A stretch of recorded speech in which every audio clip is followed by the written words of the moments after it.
Hello everyone, welcome back. In today's video, we are going to cover the list of things that you have to do from a financial perspective once you make a decision to move back to India. Before we dive into this topic, I want to remind people that we have a comprehensive list of things, like a checklist of items that one should do when they're moving from abroad to India. This covers a wide range of categories, and it's a simple to follow to-do list that you can track to make sure you are making progress with your transition from abroad to India. You can find this link in the description below on how you can get access to this comprehensive checklist. So let's dive into today's topic about the things that you have to do from a financial perspective while moving from abroad to India. Let's first focus on the assets or the things that you have to do abroad. First, freeze your credit, social security, or any unique identifier in abroad. This helps in preventing identity theft so that nobody can open a credit card or get a loan or anything related to finance from abroad. In US, it's a very simple process. It's a free and easy process. You can freeze your credit with the 3 credit bureaus by following the steps on their website. You can unfreeze it at any time. You can temporarily open it up for 15 days or 7 days. So there's quite a lot of flexibility. But especially when you move from abroad to India, you might not be paying attention to the things there. So it's always a good idea to freeze your credit or social security. Now let's talk about bank accounts.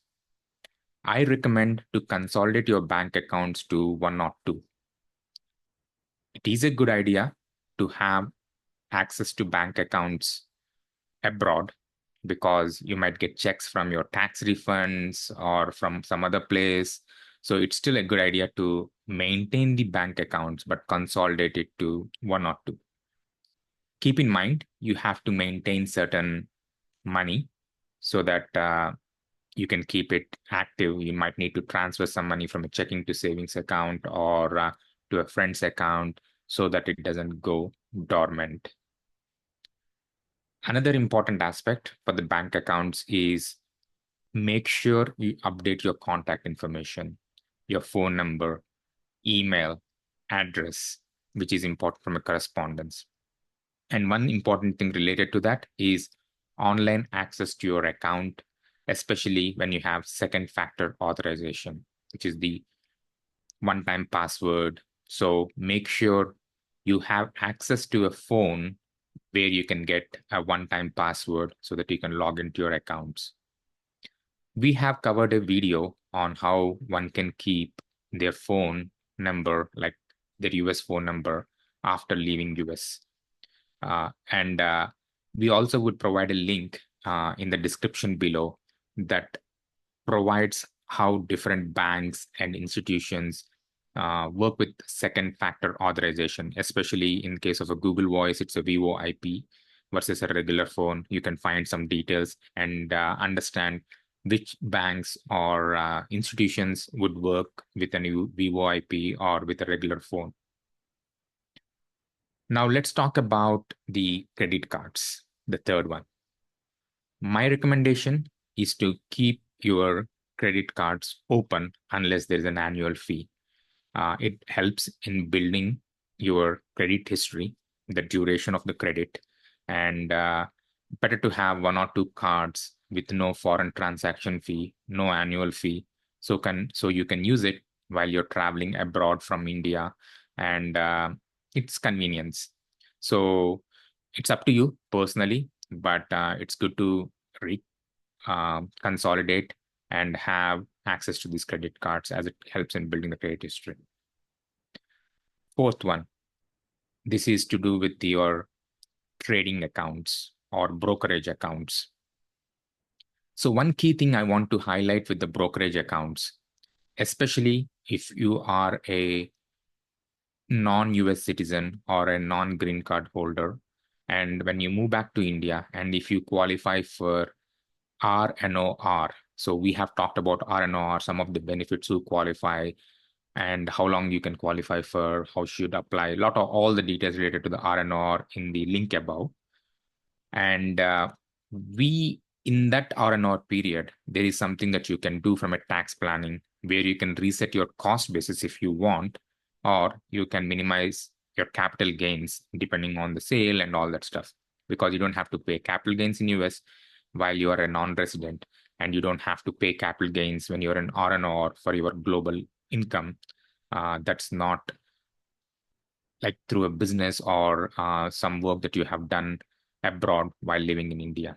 So definitely do some planning on your stocks during that phase, and maximize the returns and planning on those lines there.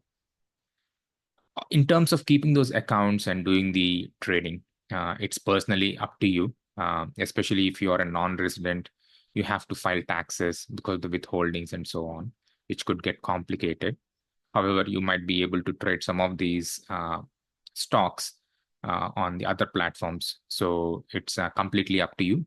But there are certain brokerage firms that allow international address. Some of them are Charles Schwab and maybe Fidelity. So these are a couple of trading platforms that allows Indian address. Now let's talk about retirement accounts, IRAs, 401k accounts. We have recently done a video on the different options that one have when they decided to move back to India. Either they can keep it as is, or they can withdraw, or they can roll over. So please check it out and make sure which option would work better for you and execute on it. There are also HSA, 529, and other plans. We will be doing certain videos to give the options on what one can do when they return back to India. Again, make a decision and execute on it on what you want to do with those particular plans. Also, if you have a term life insurance or a life insurance, look into the details. Does it cover across the world? What's the coverage and how long is the term left and so on, and decide if you still want to continue or you want to stop it or you want to take a new policy after going back to India. Now let's talk about the house, the property. There is several debates about whether to sell the property or rent the property. So here is my take. Let's talk the first option, selling your house.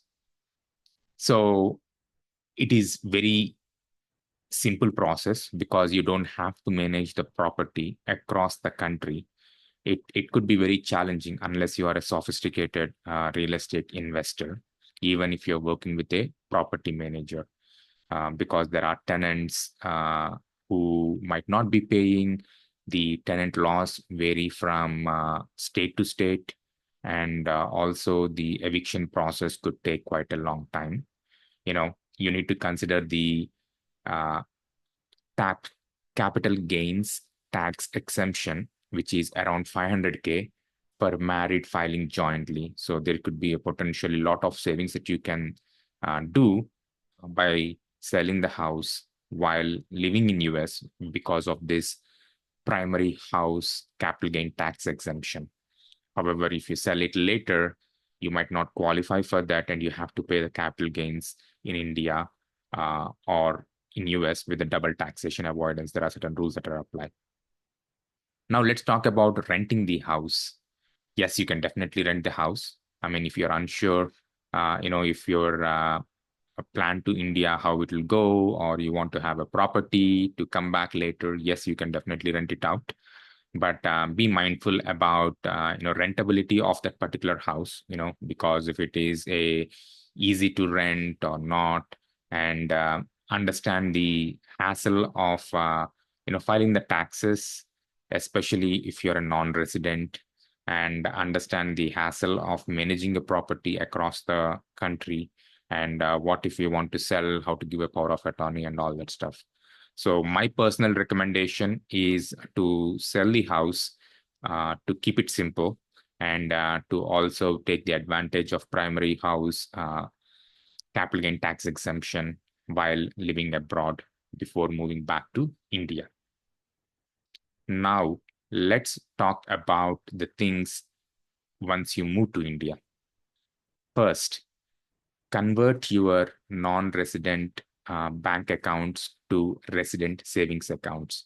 So here you have the NRO, NRE savings account, and those needs to be converted into regular savings account. So these are governed by FEMA law. According to the FEMA law, it's the intent that determines the status of your residency.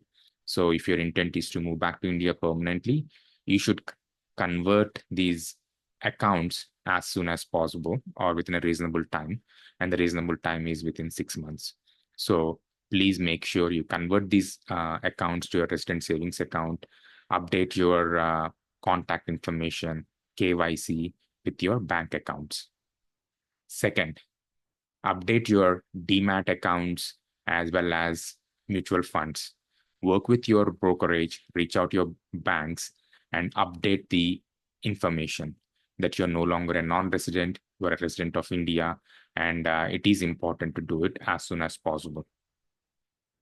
Third, check out the term life insurance. If you have canceled the term life insurance abroad, look into the policies and see the coverage that you want, and for the term, how long, and so on, and make sure you have a policy in place. Fourth, update the residency status on the government websites, on the tax department and other agencies, so that you have informed that you're back and residing in India. Fifth, the health insurance. It is a good idea to take the health insurance maybe a little bit earlier before the move if possible. And the reason is the healthcare system in India, like the healthcare insurance plans, prevent pre-existing conditions, and there is a waiting period, typically about 2 years. So it might be a good idea to take them beforehand if possible, so that you can avoid that waiting period and you can avoid that exemption. And you can keep the premiums low by having a high deductible while you're living abroad. And then finally, the PAN card and Aadhar card. If you have Aadhar card and PAN card, make sure those are linked. If those are not linked, your PAN card could be deactivated. If you have been a non-resident, Aadhar card would have been optional. And if you have not applied, and if you once you move back to India, go ahead and apply for Aadhar card. And once you have it, link the Aadhar card and the PAN card. If you are an OCI holder, you need to apply for Aadhar card after 180 days after living in India. We'll be doing a detailed video explaining about this process, about Aadhar card and PAN card in the future. I hope you like the content. This gives an overview of the different items that you have to do from a financial perspective once you decided to move back to India. And thank you very much for watching the video.